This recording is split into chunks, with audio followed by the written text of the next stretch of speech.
साथ संगत जी, प्यार भरी राधा स्वामी जी, साथ संगत जी। जैसे कि हम सब जानते हैं कि बाबा जी इन दिनों कैलिफोर्निया में सत्संग करने के लिए गए हुए हैं। सत्संग के तुरंत बाद प्रश्न उत्तरों का कार्यक्रम होता है। मैं उस कार्यक्रम के कुछ बहुत ही दिलचस्प प्रश्न उत्तर आपके साथ साझा करने जा रही हूँ। आशा करती हूँ कि आप अपने सत्संगी भाई बहनों से भी इसे शेयर ज़रूर करेंगे। साथ संगत जी, पहला प्रश्न इस प्रकार है कि किसी भाई ने पूछा कि हजूर जी, क्या ये सच है कि अंत समय में केवल गुरु ही साथ देता है? तो हजूर जी हंस पड़े। हजूर जी बोले, बताओ धरती में, इस धरती पे ऐसी कौन सी चीज़ है जो जाते वक्त मनुष्य साथ लेके जाता है? हमने अपने आस पड़ोस में मौत के दौरान आदमी या औरत को ले जाते देखा है। क्या आपने उनको जलने से पहले उनके हाथ में कुछ पकड़े हुए देखा है? इतना ही नहीं, जिस शरीर को हम सजते संवारते हैं सारी उम्र, वो भी यही का यही रह जाता है। यहाँ की सब चीज़ें यही रह जाएंगी, साथ जाएगा तो केवल गुरु का नाम। गुरु उस आत्मा को लेने आएगा जिसने जीते जी भजन सिमरन किया है। आखिरी समय में संत जनों को जाना पड़ता है अपनी रूह को उस परमात्मा से मिलाने के लिए।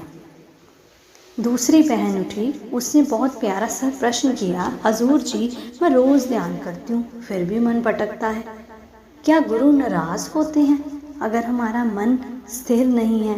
हजूर जी फिर से मुस्कुराए और बोले, नहीं बेटा, गुरु तो कभी नाराज़ ही नहीं होता, बल्कि बच्चे अपने पिता से नाराज़ हो जाते हैं, पर पिता कभी भी अपने बच्चों से नाराज़ नहीं होते।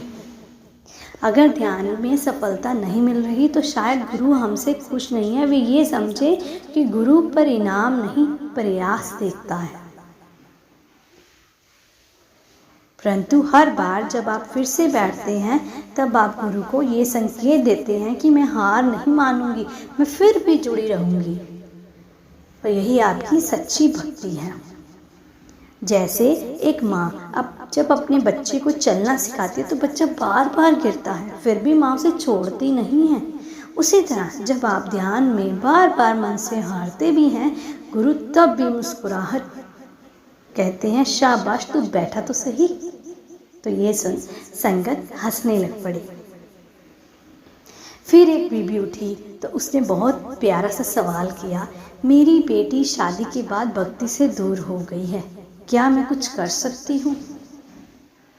बाबा जी मुस्कुराए, बोले, याद रखो, बच्चे वही करते हैं जो वे देखते हैं, ना कि जो हम उन्हें कहते हैं। अगर आप अपने घर में प्रेम, सहनशीलता, संतुलन और सेवा का वातावरण बनाएंगी तो आपकी बेटी भी उस ऊर्जा से खींचकर भक्ति की ओर लौटेगी। गुरु जब किसी आत्मा को बदलते हैं तो आदेश देकर नहीं, प्रेरणा देकर बदलते हैं। आपका जीवन अगर उस प्रेरणा का स्तोत्र बन गया तो यकीन मानिए आपकी बेटी फिर से उसी राह पर लौट आएगी। तो मानो उस बीबी को गुरु बाबा जी की इन बातों पर इतना विश्वास हो गया कि वह रोने लग पड़ी। फिर एक बाई ने बहुत प्यारा सा जवाब किया, हजूर जी, क्या आप भी कभी हंसते हैं? तो हजूर जी खिलखिलाकर हंसने लग पड़ी। हाँ बेटा, जब तुम सच्चे दिल से, मासूमियत से मुझे पुकारते हो ना, जब मुझे बच्चों की तरह बिना स्वार्थ मुझे याद करते हो ना, तब मेरी आत्मा मुस्कुरा उठती है। गुरु की मुस्कान शब्दों से नहीं होती, वह तो रूह से होती है, वह भीतर से महसूस होती है। कई बार जब तुम एकाकी होकर ध्यान में बैठते हो और बिना कहे गुरु को बुलाते हो, गुरु वहाँ होता है और वह तुम्हारी मासूमता पर, तुम्हारी प्रेम की पुकार पर मुस्कुराता है। फिर बाबा जी हंसने लग पड़े और ये उत्तर सुनकर सारी संगत पंडाल में बैठी थी, वो भी ज़ोर ज़ोर से हंसने लग पड़ी। फिर एक छोटी सी बच्ची ने प्रश्न किया, हजूर जी, आप मुझे रात को सपने में क्यों नहीं मिलते? तो हजूर जी मुस्कुराए और बोले, बेटा, सपने तो झूठे हैं, आँख खुली सपना गया। बेटा, मैं तो तुम्हारे साथ हर समय हूँ, सपनों से पहले भी, सपनों के बाद भी। फ़र्क सिर्फ इतना है, तुम सो जाती हो पर मैं सोता नहीं। मैं तुम्हारे सिरहाने बैठा रहता हूँ, तुम्हारे मन की चौखट पर तुम्हारे रक्षक के रूप में जागता रहता हूँ। फिर एक बीबी उठी और बोली, हजूर जी, क्या हर गलती के लिए माफ़ी मिलती है? हजूर जी ने बड़े प्रेम से उत्तर दिया, बेटा, गुरु की माफ़ी का सागर बिना किनारे का है। अगर तुम सच्चे मन से पूरे पछतावे और सुधार की नीयत से माफ़ी मांगते हो तो गुरु उसी क्षण तुम्हें क्षमा कर देता है। पर अगर तुम बार बार वही गलती दोहराते हो, माफ़ी मांगते हो, फिर वह माफ़ी नहीं दी जाती। गुरु क्षमा करने से नहीं कतराते, लेकिन वो बच्चे का बदलाव भी देखना चाहते हैं। जैसे एक माँ अपने गिरते हुए बच्चे को उठाती है पर चाहती है कि बच्चा चलना सीखे, वैसे ही गुरु भी चाहता है तुम अपने भीतर से सुधर जाओ। फिर एक बच्चा उठा और उसने हजूर जी से प्रश्न किया, ध्यान में मोबाइल देख लेते हैं, क्या गुरु को पता चलता है? तो हजूर जी मुस्कुराए, हाँ बेटा, सब पता होता है। गुरु केवल तुम्हारा शरीर नहीं देखते, वो तुम्हारा मन भी पढ़ते हैं, क्योंकि गुरु हमारे मन में बैठे हुए हैं। ध्यान का समय तुम्हारी आत्मा की सबसे कीमती कमाई है। अगर उसमें भी मन भटकता है तो आत्मा क्या कमा पाएगी?